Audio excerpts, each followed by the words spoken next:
इस समय एक बहुत बड़ी खबर आ रही है, बहुत दुर्भाग्यपूर्ण भी और बहुत बड़ी खबर भी आ रही है। सूत्रों के हवाले से यह खबर है कि एलएसी पर जो भारतीय सैनिक जिन्होंने अपना बलिदान दिया है, उनकी संख्या 3 नहीं है बल्कि उनकी संख्या 20 बताई जा रही है। हम आपको बता दें कि आशंकाएं इस तरह की थी, चूंकि कई सैनिक घायल भी थे बहुत बुरी तरीके से, लेकिन अभी कुछ बैठकों का दौर भी चल रहा था, चीन के साथ बातचीत भी हो रही थी कूटनीतिक स्तर पर, और इसीलिए अभी देखना होगा कि चीन भी अपनी तरफ से खुलकर कितना सामने आता है। लेकिन भारत के 20 सैनिक बताया जा रहा है लगभग सूत्रों के हवाले से कि भारत ने अपने 20 सैनिकों को वास्तविक नियंत्रण रेखा पर ये जो टकराव हुआ है गलवान घाटी में चीन के सैनिकों के साथ, उस कार्रवाई में गंवा दिया है। बातचीत लगातार चीन के साथ चल रही थी और गलवान घाटी में ये हिस्सा जो पेट्रोलिंग पॉइंट 14 जिस पे हम बातचीत कर रहे हैं, जहां पर बातचीत चल रही थी, जहां पर ब्रिगेड स्तर की बातचीत और सीओ भी उस बातचीत में शामिल थे। वही सीओ कर्नल बाबू जो कि शहीद हुए हैं इसमें। हमारे साथ मेरे सहयोगी राहुल कंवल इस समय और जानकारी के साथ जुड़ रहे हैं। राहुल, आशंकाएं थी, इस तरह की खबरें आ रही थी, लेकिन हम कितना माने कि इस बात की तस्दीक क्या आधिकारिक तौर पर यह कह दिया गया है, या अभी ये जो जानकारी निकल कर आ रही है कि 20 सैनिक हो सकते हैं जो शहीद हुए हैं एलएसी पर? भारतीय सेना की तरफ से अब से चंद सेकंड पहले हमें एक आधिकारिक संदेश आया है जिसमें यह बताया गया है कि 20 हमारे जो सैनिक हैं उनके निधन की पुष्टि हो रही है और हो सकता है कि ये जो संख्या है ये बढ़ जाए। हमारे पास कुछ डिटेल्स हैं कि असल में ये पूरा वाकया क्या रहा, मामला क्या था। ये है गलवान घाटी में पेट्रोल पॉइंट 14, PP14 यानी पेट्रोल पॉइंट 14 हमारा जो बेस है आर्मी का, वो ये बेस है। चाइना ने जो मीटिंग हुई थी 6 जून को कोर कमांडर्स की, उसमें वायदा किया था कि उनकी जो सेना का टुकड़ी है, जो कि ये जो सड़क बनी है उससे आते हुए ये PP14 पे आ गए थे, ये सैनिक वापस जाएंगे।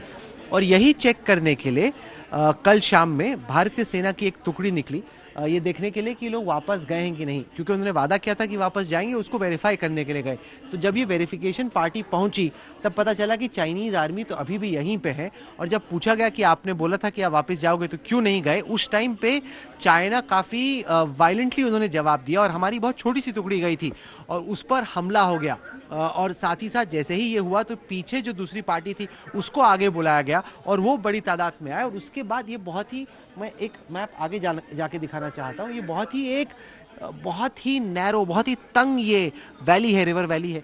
ये है गलवान नदी, नीली जो लकीर है गलवान नदी है, ये शोक नदी है, ये इसका संगम का इलाका है। यहाँ से होके गुजरती है लाइन ऑफ एक्चुअल कंट्रोल, जो कि चीन और भारत की इस वक्त की, हालांकि ऑफिशियली डिजाइन तो नहीं है लेकिन ये एक सीमा है। और चाइनीज आर्मी ने वादा किया था कि वो पीछे जाएंगे, चूंकि ये पीछे नहीं गए।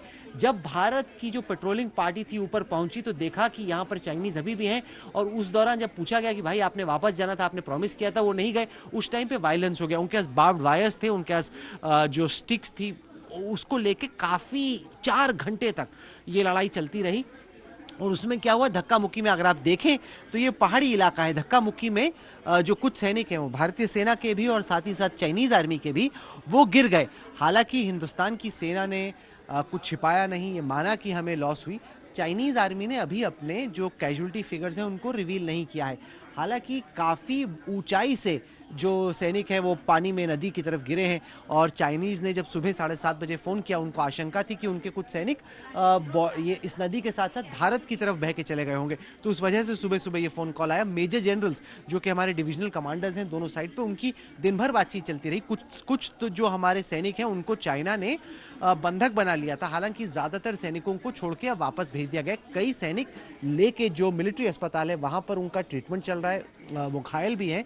और कहीं ना कहीं ये बहुत बड़ा विश्वासघात है चीन की तरफ से, जो उन्होंने वायदा किया था उसको पूरा नहीं किया। इस वक्त मुझे बताया जा रहा है कि प्रधानमंत्री खुद पूरी स्थिति का संज्ञान लिए हुए, इसी वजह से आर्मी का जो स्टेटमेंट है वो कुछ हद तक डिले भी हो गया, क्योंकि प्रधानमंत्री खुद, रक्षा मंत्री, साथ ही साथ गृह मंत्री, विदेश मंत्री इस सिचुएशन पर नजर बनाए हुए। 20 सैनिकों की मौत 1975 के बाद ना वहाँ पे किसी की डेथ हुई है, 1967 के बाद, 67 के बाद कभी इतनी बड़ी कोई लड़ाई नहीं हुई है हिंदुस्तान और चाइनीज आर्मी के बीच में। और वाकई में ये बहुत बड़ी चुनौती है, है, बहुत बड़ा चैलेंज है, जिसको किस तरीके से जवाब देना है इस वक्त भारत की सरकार सबसे टॉप सोर्सेज पे, टॉप लेवल पे चर्चा कर रही है। राहुल, इसमें क्या ये स्पष्ट है कि ये पहले घायल थे और अब 20 सैनिक हमने गंवाए हैं उन्हीं घायलों में से, या फिर हम ये समझें कि ये कैजुअल्टी उतनी ही थी लेकिन आधिकारिक फिगर के तौर पर अभी हमारे सामने आया है? श्वेता, आप खुद फौज के साथ कितना वक्त बिताती हैं, आपको भी अंदाजा है कि जब आप ये सोचिए कि बहुत एक तंग इलाके में ये लोग खड़े हुए हैं और वहां पर धक्का मुक्की चल रही है, लाठी वाठी चल रही है और उसी में कुछ सैनिक गिर जाते हैं, तो एग्जैक्टली अब कौन गिरे, कितने गिरे, आप वापस आते हैं, आप पूरी शिनाख्त करते हैं, आप काउंट करते हैं कि कितने लोग हैं, कितनी बॉडीज मिसिंग हैं। उस दौरान जब इसी वजह से 3 तो कंफर्म थे, 3 की कंफर्म बॉडी आपको दिख रही थी, कुछ बॉडीज नदी में, जो कि गलवान नदी है, गिर गई। गलवान असल में एक लद्दाखी ट्रेडर थे जो कि ब्रिटिश जो अफसर थे उनके साथ ट्रेडिंग करने शिनजियांग के इलाके में जाया करते थे। मैं आपको दिखाता हूँ, वहाँ से इस नदी का नाम गलवान पड़ा। ये वो इलाका है जो कि काराकोरम के उस पार पड़ता है, दौलत बेग ओडी के उस पार काराकोरम पास पड़ता है, वहाँ पे जाया करते थे।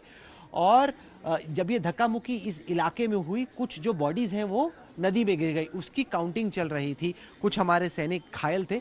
यहाँ पर मैं आपको दिखाऊं कि आईटीबीपी भी है और भारतीय सेना भी है, तो पोस्ट है आईटीबीपी और भारतीय सेना भी। बदमाशी चीन इसमें यह कर रहा है, जो कि दर्शकों को समझाना बहुत जरूरी है, कि एक तो 2016 तक इन्होंने यहाँ पर अपनी पक्की सड़क बना ली, जो कि एकदम पक्की, जैसे हम लोग तार लगी हुई सड़क है, उसके आगे इनका कच्चा रास्ता था। उस कच्चे रास्ते के जरिए ये उनका मेन पोस्ट है, चीनी सेना का हुएतान बेस है, उसके आगे के इनके 2 ये पोस्ट हैं जहां पर इस हेडक्वार्टर से आर्मी आया करती है।